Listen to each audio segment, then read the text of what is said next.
Rafale land कर रहे हैं, तो इसको एक ऐसा बताया जा रहा है कि हमारी सुरक्षा की दृष्टि से ये बहुत बड़ा कदम है, और आपने इसको टाइमिंग को देखते हुए फिर से आज इस पे सवाल उठाए हैं। बात ये है, एयरफोर्स ने 126 फाइटर एयरक्राफ्ट खरीदने की अनुशंसा की थी, जिसे भारत सरकार के रक्षा मंत्रालय और वित्त मंत्रालय ने सहमति प्रदान की, और उसके बाद राफेल का चयन किया गया, और चयन करने के पश्चात 746 करोड़ में एक हवाई जहाज खरीदने का निर्णय लिया गया। और ये प्राइस, और ये भी फैसला उसमें नेगोशिएट किया गया था कि 18 हवाई जहाज तो फ्रांस से बनकर आएंगे, बाकी सारे HAL में बनेंगे। जैसा कि हमेशा से, चाहे सुखोई हो चाहे मिग हो, हमेशा से यहाँ पर समझौते में आत्मनिर्भर होने के लिए ये पब्लिक सेक्टर अंडरटेकिंग के अंतर्गत ये निर्माण होता था। अब मोदी जी ने बिना वित्त मंत्रालय की सहमति के, बिना रक्षा मंत्रालय के चर्चा के, बिना कैबिनेट कमेटी की मीटिंग के समझौता कराए, जैसे कि वो उनके लिए नियम और कानून कोई बंधन ही नहीं है। इस पर हमने आपत्ति की, कोई जवाब नहीं। किस भाव में आपने खरीदा, कोई जवाब नहीं।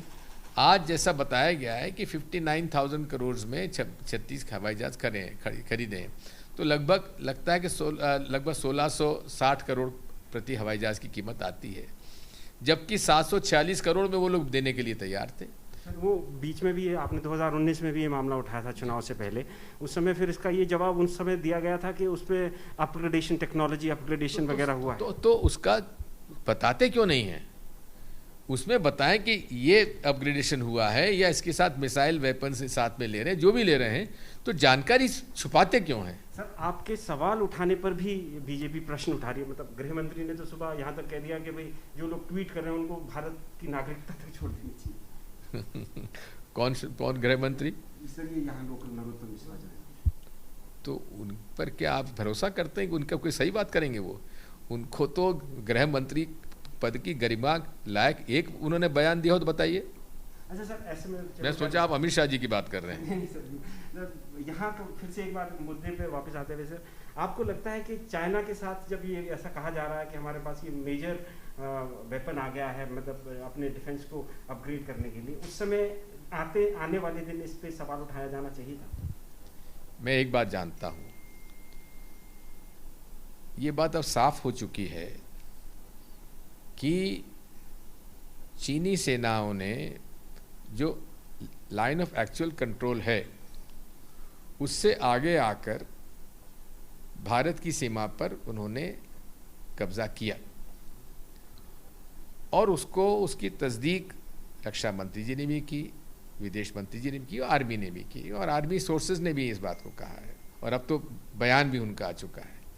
लेकिन प्रधानमंत्री कहते हैं कि ना कोई चीनी आया, ना कोई व्यक्ति आया, ना किसी ने कब्जा किया।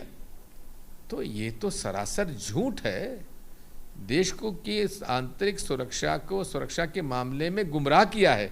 कोई अन्य देश होता तो इस्तीफा हो जाता प्रधानमंत्री का अब तक। अच्छा सर, जो सत्तारूढ़ पार्टी है अगर उसके खिलाफ कोई आवाज़ उठाता है, सवाल उठाता है, उस व्यक्ति को देशद्रोही कहना या उस व्यक्ति से कहना कि दूसरे देश में चला जाए, इस चीज़ को आप कैसे देखते हैं? कि ये तो ऐसा है, भारत के किसी भी नागरिक को कोई भी व्यक्ति बाहर देश में भेजने का ये जो बात भी करता है तो उससे बड़ी मूर्खता नहीं होगी।